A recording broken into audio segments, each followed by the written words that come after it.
जय जय श्री राम, जय श्री राधे। हाथ ऊंचा કરીને બોલવાનું છે જય જય શ્રી રાધે, જય જય શ્રી રાધે, જય જય શ્રી રાધે। બોલો શ્રી હનુમાનજી મહારાજની। કૃષ્ણ થઈ કે મને કોઈ આમંત્રણ પણ નહીં હતું અને જાણકારી પણ નહીં હતી, પણ સવારે જ આ સહાય પરિવારના મુખિયા અને અંકલેશ્વરના મુખિયા કહીએ એવા લાલાભાઈ ભંગારિયા, જેનું નામ લાલાભાઈ ભંગારિયા તરીકે અમે ઓળખીએ, પણ સચમુચ પ્રેમથી એમનું નામ અટક પડી છે। પણ લાલા લાલા લાલા અમે કરીએ છીએ એટલે હું પણ લાલા લાલા કરવા માટે અહીંયા આવ્યો છું। લાલાનો મતલબ છે લાવ લાવ લાવ લાવ લાવ। પહેલા જ હું કહી દીધું ગોપાલને કે ભાઈ લાવ લાવ કરીને હું લાડુ પેડા લેવા માટે નથી આવ્યો, પણ આપણે સૌના મુખેથી ભગવાનનું નામ નીકળે એ લેવા માટે હું આશીર્વાદ લેવા માટે અહીંયા આવેલો છું। એટલે લાલાભાઈને હું ખૂબ આશીર્વાદ આપીશ, મારી શુભકામના આપીશ। અને શાસ્ત્રીજીને ખાસ કરીને અને આ જે પરિવાર આયોજન શ્રીમદ ભાગવત સપ્તાહને કર્યું છે, અને આવા કલાકાર વૃંદો જેને સ્વરેથી ભગવાન જ નીકળે છે એવું માનીએ તો ખોટું નથી। એટલે જોરદાર તાલીઓથી એમને આપણે વધારીશું કે આ પરિવારને આશીર્વાદ આપે છે। એને યોગ કહેવાય કે 7 દિવસથી એ કથા ચાલે છે, પણ મને આજે સવારે આ 5 કલાક પહેલા ખબર પડી। અને યોગાનો યોગ એવો હતો કે મારો કોઈ કાર્યક્રમ કોઈ જગ્યાએ હતો જ નહીં, એટલે મારો પણ આજે દેશ સનાતન દેશ છે, અને સનાતન ધર્મીઓ જાગૃત થાય, હિન્દુ જાગૃત થાય, એટલે માટે આપણા વાગેશ્વર ધામના શાસ્ત્રીજીએ બહુ મોટું એક સંકલ્પ લઈને ચાલી રહ્યા છે। આપ સૌને ખબર હોવું જોઈએ, અને આપ યુટ્યુબ પર જોતા હશો। આટલી નાની વયમાં પણ 30 વર્ષની આયુ છે, તો પણ આટલી જનમેદની ભેગી કરીને માત્ર હિન્દુત્વનું વર્ચસ્વ બતાવવા માટે સંસારમાં એ પદયાત્રા કાઢેલી છે। ત્યારે આપ સૌ અહીંયા એમને હાથ મજબૂત થાય, આપણે એમને શુભકામના આપીએ કે આપણે ત્યાં નથી પહોંચી શકતા, પણ અમારી આમથી આશીર્વાદ અને પ્રાર્થના છે। એનું એક પર્યાય છે શાસ્ત્રીજી, અને એક આ રૂપ છે કે ત્યાં આ પદયાત્રા ચાલે છે, અને અહીં આપણી કથાની યાત્રા ચાલે છે।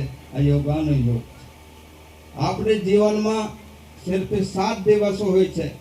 આપણી સંસ્કૃતિમાં 7 નદીયા છે, આપણી સંસ્કૃતિમાં 7 સરોવર છે, અને 7 પર્વતમાલા છે। એટલે આપણે આ ભાગવત શિવ સપ્તાહનું આયોજન એટલા માટે ભગવાને કર્યો કે તમારા 7 દિવસમાં ભગવાન કૃષ્ણની ભક્તિ વસી રહે, એક પણ દિવસ ભક્તિમય ના જાય, એટલે આ ભાગવત સપ્તાહનું આયોજન થયું। બાકી 7 દિવસથી વધારે કોઈ દિવસ નથી। એટલે હું કહેવા માંગુ છું, કદાચ 7 આપણા ગ્રહો છે, પણ 2 ગ્રહો કઈથી આવ્યા એ તમને ખબર હોવી જોઈએ કે ધોકેથી અમૃત પાન કર્યો તો રાહુ અને કેતુ। આપણી સંસ્કૃતિની અંદર પણ આવા લોકો ભારતમાં આવીને અમૃત ચાખી લીધો તો એને પણ રાહુ કેતુ ગણીને જ આપણે ચાલવું પડે, તો જ આપણે નથી સુરક્ષિત રહીશું, નહીં તો સુરક્ષિત રહેવાના નથી।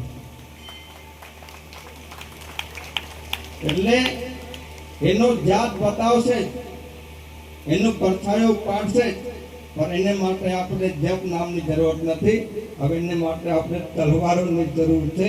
તો જેટલા રાહુ કેતુ આજે પંચ સનાતન ધર્મને માટે એને આપણે વિચારીને एक बाजू करें।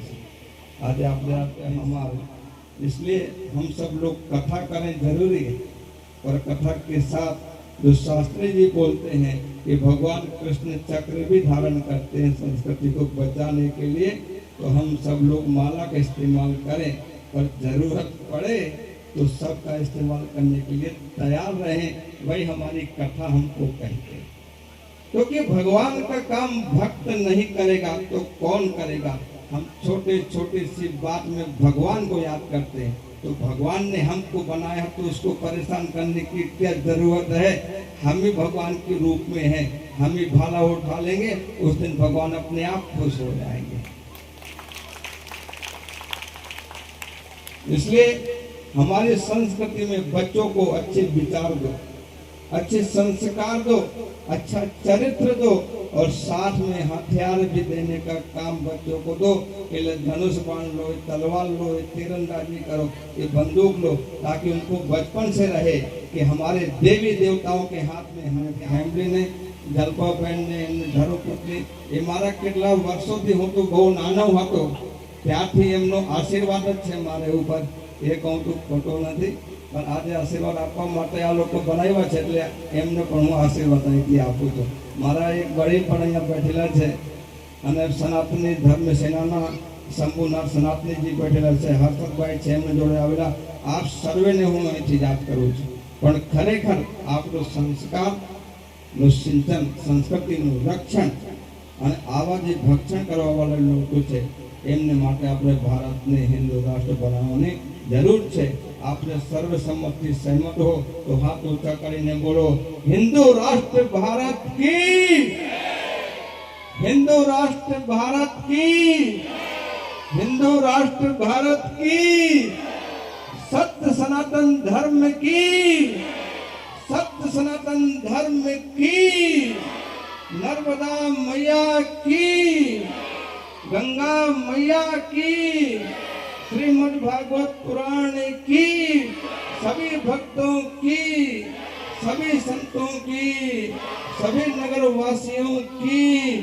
ओम नमः पार्वती पतये हर हर हर हर।